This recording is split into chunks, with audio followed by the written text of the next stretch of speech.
Olá, bom dia. Meu nome é Marcos Vinícius e eu vou fazer a apresentação da matéria de CLP ministrada pelo professor Darlington, cujo tema é Conceitos da Linguagem JavaScript. O grupo é composto por mim, Marcos Vinícius, Pedro Laiso e Felipe Estevão. Aqui um breve resumo do contexto histórico do JavaScript. O JavaScript ele é multiparadigma, o seu método de implementação é híbrido e o JavaScript ele detém um controle sobre o HTML e o CSS para assim manipular comportamentos de página web. O JavaScript ele não restringe o momento de declaração de variáveis e essas variáveis elas podem ser declaradas a qualquer momento do código pelas palavras-chave var, let e const. O JavaScript ele é case sensitive, ou seja, ele difere letras maiúsculas e minúsculas. Não há limite para o tamanho dos nomes e os nomes começam obrigatoriamente com letras e na sequência podem ter letras, números e underline.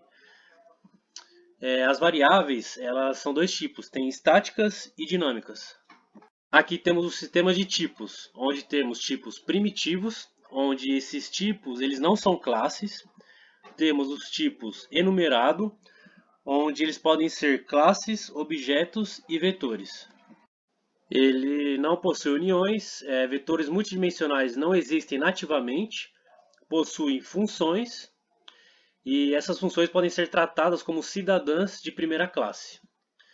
Aqui temos uma tabela das palavras reservadas em JavaScript, onde algumas são conhecidas como do, if, int e etc.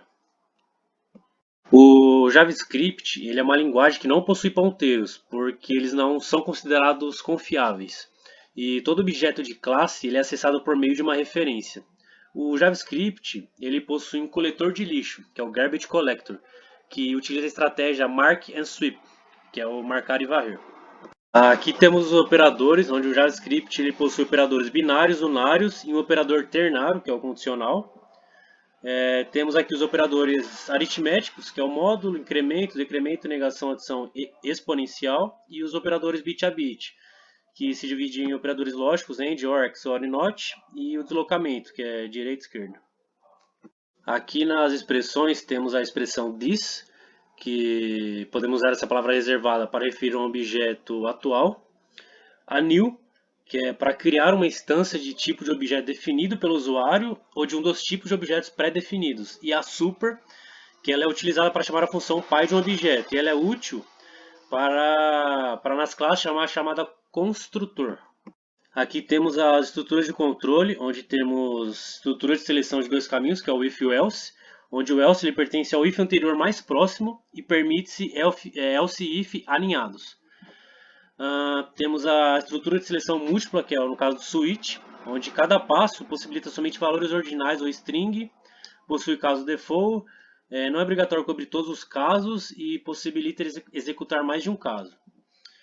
Nas estruturas de interação condicionais temos o while, que funciona da mesma forma que no Java e algumas outras linguagens. Apenas expressões booleanas são válidas e o uso de chaves possibilita acrescentar mais de uma expressão em cada estrutura. Ainda na interação condicional temos o do while, que é similar ao while, só que ele executa primeiro e verifica depois. Temos a estrutura de interação com o contador, que é o for, onde o comando ele funciona da mesma forma que outras linguagens. As variáveis são criadas dentro do for e tem escopo local do método. Permite estabelecer o tamanho do passo e apenas expressões booleanas são válidas na condição. Aqui no subprograma, todos os subprogramas eles sempre retornam um valor e é possível criar subprogramas aninhados. As funções elas são criadas através da palavra reservada function e o comando return ele define um valor a ser retornado. Temos também um objeto chamado arguments que ele se comporta como um array e que ele armazena todos os parâmetros recebidos durante a chamada da função. E também é possível armazenar um número indefinido de parâmetros em um array através da utilização de parâmetros de descanso, que é o REST Parameters. Aqui em orientação a objetos, o JavaScript não possui o conceito de classes que é presente no Java. E os objetos em JavaScript eles são dinâmicos e podem ser criados e modificados em tempo de execução. Os objetos também podem ser instanciados a partir de um construtor e as propriedades de um objeto também podem ser acessadas com a utilização de call sheets. O tratamento de exceção no JavaScript ele funciona bem similar do que acontece no próprio Java. E você pode enviar essas exceções através das cláusulas throws e tratá-las dentro de um bloco try-catch. E qualquer objeto pode ser enviado como uma exceção, desde tipos básicos até objetos definidos pelo programador. E o bloco finally ele pode ser adicionado e será executado após os blocos try-catch tenham uma exceção ocorrido já ou não. Aqui estão algumas referências e muito obrigado.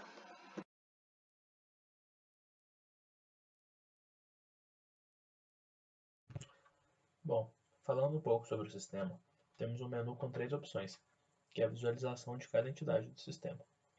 Clicando em cliente, a gente tem um formulário para fazer o cadastro do novo cliente. A gente preenche com o nome, o endereço, o RG e uma data. Colocamos em cadastrar cliente e ele aparece aqui. Colocamos as informações dentro de botões para facilitar a alteração de dados. Então, se a gente quiser mudar algum dado, a gente clica, coloca um novo nome, dá OK, o nome mudou. Também conseguimos cancelar essa operação e para deletar, colocamos em deletar, ele vai dar o aviso de qual cliente está deletando e OK. Voltamos, temos aqui também o produto, é um formulário do mesmo jeito, onde o código, que aceita valores inteiros, um nome, que aceita strings, e um valor, que aceita floats. Colocamos em cadastrar produto e aqui aparece. De semelhante modo ao cadastrar cliente, podemos alterar e deletar também o produto. Em vendas, conseguimos fazer uma nova venda, colocando o código, a data e selecionando o cliente. Clicando em cadastrar venda, ela aparece no sistema. Podemos visualizar ela e aqui adicionar itens da nossa venda, com a quantidade e selecionando o produto. Vamos adicionar mais 5 tênis. O sistema ele faz a soma das 20 toalhas com o valor e dos tênis. E aqui ele dá o valor total da venda. Se alterarmos aqui o valor da toalha, vamos colocar 10. Ele altera aqui também o valor da toalha e o valor total. Podemos também deletar o produto, como já dito antes, mas a gente optou em deixar ele aqui, para não corromper as vendas já feitas. Podemos também deletar alguma venda, ele vai dar o aviso e a venda é deletada.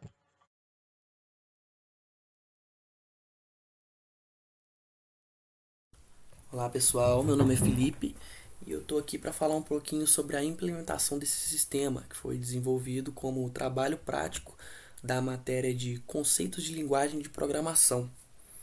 Falando mais sobre a parte, entre aspas, do back-end desse sistema, que na verdade são as classes, né, e as instanciações dos objetos em JavaScript.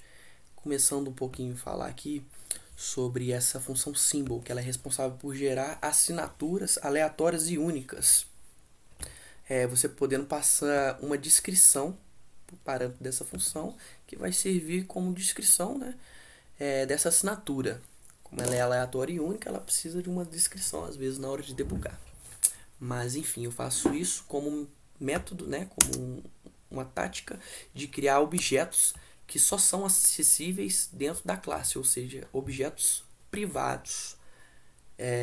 Falando mais sobre a classe, aqui a gente tem a declaração da classe, o construtor, que recebe os parâmetros iniciais, né, que são usados na hora da instanciação do objeto. Aqui a gente tem uma condição que verifica os tipos passados, dos parâmetros passados para o construtor, as atribuições para os atributos da classe, né, e essa verificação que verifica o tipo do construtor, que já já eu volto para falar dela. Agora eu estou aqui para falar um pouquinho mais sobre os getters e setters. Os getters aqui em JavaScript, como na maioria das linguagens de PO, são utilizados para poder retornar os valores de atributos privados, e os setters são utilizados para poder alterar os valores dos atributos, também privados nesse caso.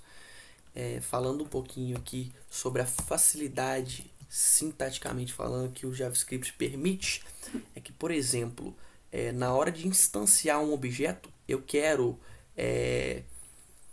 buscar o valor de um getter, eu não preciso utilizar como se fosse um método. Nessa linha aqui, por exemplo, eu estou instanciando um objeto do tipo pessoa e estou acessando o nome. Eu não preciso fazer, por exemplo, get nome, como se isso fosse um método, sabe? É só eu digitar nome e automaticamente ele usa o getter. Nesse caso, o nome aqui, nesse caso, significa o nome que eu dei para o meu getter e não para o atributo em si. Tudo bem? E a mesma coisa para setters. Isso facilita sintaticamente, visualmente falando, né? Mas no caso dos setters só podem receber única e exclusivamente um parâmetro, porque o setter ele é dito da mesma forma que um getter, aqui no caso, os dois são selecionados, porém o setter ele é utilizado na hora de atribuição, ou seja, tem um sinal de igual.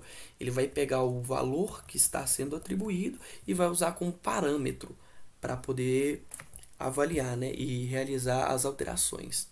Agora, voltando para falar sobre essa verificação que existe aqui, essa verificação existe porque pessoa é do tipo abstrato. E que, por exemplo, eu vou em cliente, ele herda os atributos e métodos de pessoa, né, no caso, ele é uma subclasse de pessoa, mas ele não é uma classe abstrata.